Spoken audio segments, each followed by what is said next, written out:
আসসালামু আলাইকুম। বাকি সংসার থেকে আমি শাহানা বলছি। আমার প্রিয় ভাই ও বোনেরা, আপনারা সবাই কেমন আছেন?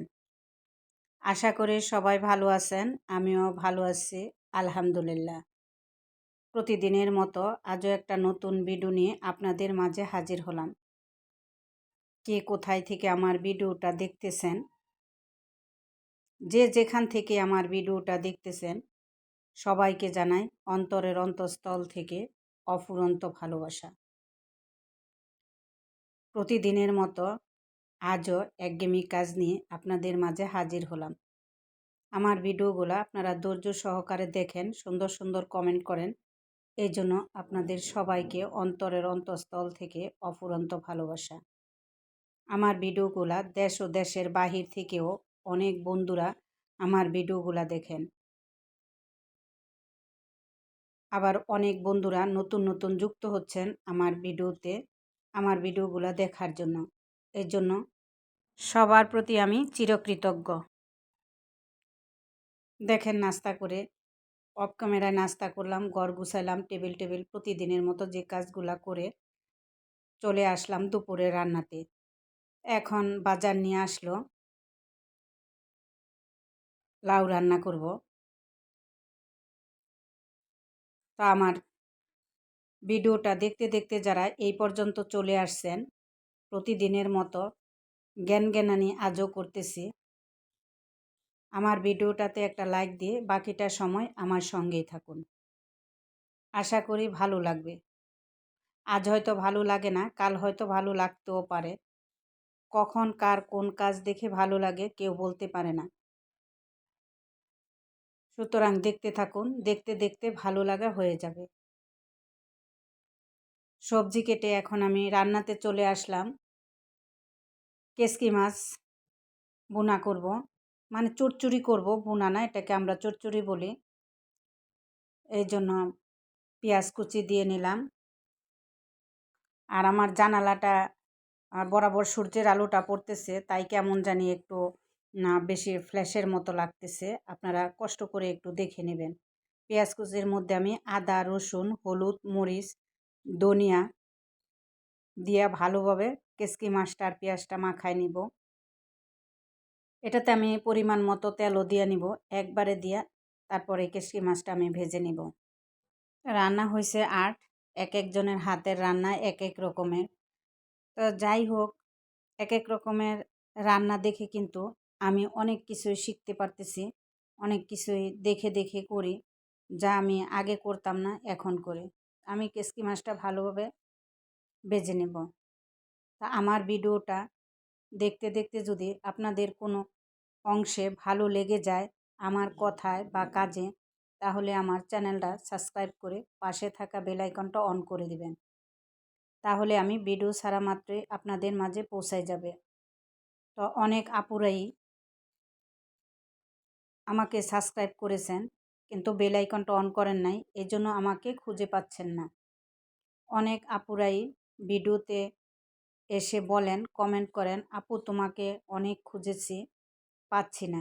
কারণ আপু, তোমরা হয়তো ভুল করে বেল আইকনটা অন করো না, এই জন্য আমাকে খুঁজে পাও না। বেল আইকনটা অন করে রাখবা, দেখবা ভিডিও ছাড়া মাত্রই সাথে সাথে পৌঁছায় যাবে তোমার মোবাইলে। তখন সময় সুযোগ করে দেখে নিতে পারবা সাথে সাথে, না দেখলেও। আমি এখানে লাউ রান্না করব। আমি লাউডা প্রেশার কুকারে সিজ দিয়ে নিই, একটা সিজ দিলেই হয়, বেশি দিতে হয় না। আমি এখানে ভালোভাবে মশলাটা কষায় নিতেছি। লাউ হোক আর অন্যান্য যে কোনো সবজি রান্না করি না কেন, তরকারি রান্না করি না কেন, মশলাটা ভালোভাবে কষায় নিলে আমার কাছে তরকারিটা অনেক স্বাদ লাগে। তারপরে এই যে মাছটা দিয়েও কিন্তু আমি মাছটা ভালোভাবে কষিয়ে নেব। তো এমনি কাঁচাও দেওয়া যায়, যেহেতু আমি লাউটা সিদ্ধ করে নিছি, এজন্য আমার মাছটা ভালোভাবে কষিয়ে নিতে হবে, আর নয়তো কাঁচা গন্ধ লাগবে। আমার কাছে রান্নাটা হয়েছে ৮, এক একজন এক এক রকমের রান্না করে, এক একজনের হাতের রান্না এক এক রকমের। তারপরও একটু মনোযোগ দিয়ে রান্না না করলে আমার কাছে মনে হয় যে রান্নাটা ভালো লাগে না। আর রান্না ভালো না হলে খাওয়াও শান্তি লাগে না, আর খাওয়াটা যদি ভালো না হয় তাহলে আমার কাছে কিছুই ভালো লাগে না। এত কষ্ট করে রান্না করলাম যদি ভালোই না লাগে তাহলে কেমন লাগে বলেন তো? তো আমরা যারা মেয়েরা আছি আমাদের সারাক্ষণই কাজের মধ্যে থাকতে হয়। কাজ ছাড়া আমাদের কোনো কথা নাই। যত শীত থাকুক, গরম থাকুক সবাই লেপের নিচে শুয়ে থাকতে পারে। আর আমরা যারা উম মেয়েরা আছি তারা কিন্তু আমরা লেপের নিচে শুয়ে থাকতে পারি না। কারণ আমাদের ওইটা চিন্তা থাকে যে নাস্তা বানাইতে হবে, দুপুরে রান্না করতে হবে। আবার তো এই যে বিনা পয়সার একটা চাকরি নিছি। জানি না এই চাকরি থেকে কবে আ পেমেন্ট পাবো। বিনা পেমেন্টে চাকরি করি। তো যাই হোক আল্লাহর উপর ভরসা কইরা পথ চলতেছি। আল্লাহ কি রাখছে ভাগ্যে জানি না। তারপরে আপনারা যদি আমার সাথে থাকবেন তাহলে হয়তো একদিন সাফল্য হতে পারবো। নাকি এইভাবেই কাজ করে যেতে হবে। সারা জীবন তো স্বামীর সংসারে বিনা পয়সায় কাজ করে গেলাম। আবার আরেকটা চাকরি নিলাম যে দেখি কিছু করা যায় কিনা। সেটা থেকেও ব্যর্থ হব কিনা জানি না। তো আমার মনে, মনে কিন্তু খুব ভয়। মানে ভয় এই জন্যই যে আমার হাসব্যান্ড কিন্তু ইনশাআল্লাহ কিছু বলবে না। আমি অ অ আমি যদি মন খারাপ করি উনি কিন্তু আমাকে বুঝাবে ইনশাআল্লাহ আল্লাহর রহমতে কিছুই বলবে না। কিন্তু আমার আশেপাশে আমার আ আত্মীয়স্বজন যারা আছে তাদের কথাই আমি মানে ভাবি যে তারা কি বলবে। রান্না শেষ করে গোসল করে নামাজ পড়ে খেতে আসলাম। সিম ভর্তা বানায় নিলাম। তো আজকে বেশি রান্না না করলেও কিন্তু খাওয়ার কিন্তু অনেক কিছুই সিম ভর্তা আর আগের দিনের যে লাউ শাক ভর্তা ভাজি করছিলাম সেইটাও আছে। একটু শুটকির ভর্তা আর কেচকি মাছ লাউ তো রান্না করে নিলাম। তো আজকে এই যে দেখেন খাইতেছি। আমি বেশি কিন্তু আমার হাসব্যান্ডের চেয়ে বেশি ভয় পাই আমার আত্মীয়স্বজনকে। কারণ আমার কাছের আত্মীয়স্বজনগুলাই কিন্তু অনেক বেশি কথা শোনাবে। হাসবে ওরা যে এই ইউটিউবিং কইরা কি করলা? তো এটাই আমি বেশি ভয় পাই।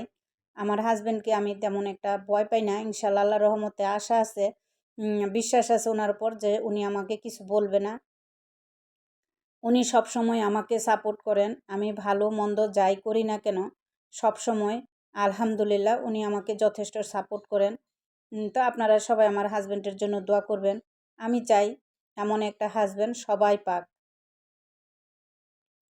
তো এই যে বিকালে আবার করলাম মেয়ের জন্য একটু পায়জামা বানাইতেছি। আমার মেয়ের 18 তারিখে জন্মদিন। এইজন্য ওর জন্য আমি একটা কালো পায়জামা বানায় নিতেছি। একটা 2 পিস অনলাইন থেকে আইনা দিলাম। তা সেটাও আপনাদের সাথে শেয়ার করব।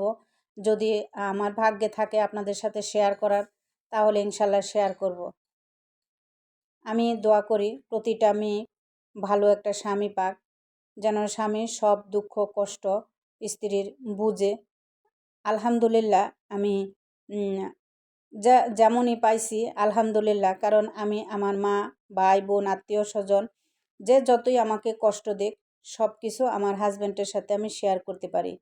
সে আমাকে সাপোর্ট করে। তো আলহামদুলিল্লাহ সবাই দোয়া করবেন সে যেন মৃত্যুর আগ পর্যন্ত এরকমই থাকে। আসলে ভালো একটা জীবনসঙ্গী পাওয়া একটা মেয়ের জন্য অনেক ভাগ্যের ব্যাপার। এই ভাগ্যটা আসলে সবার হয় না। আমি সবার দুঃখ কষ্টই ওনার সাথে শেয়ার করতে পারি ইনশাল্লাহ।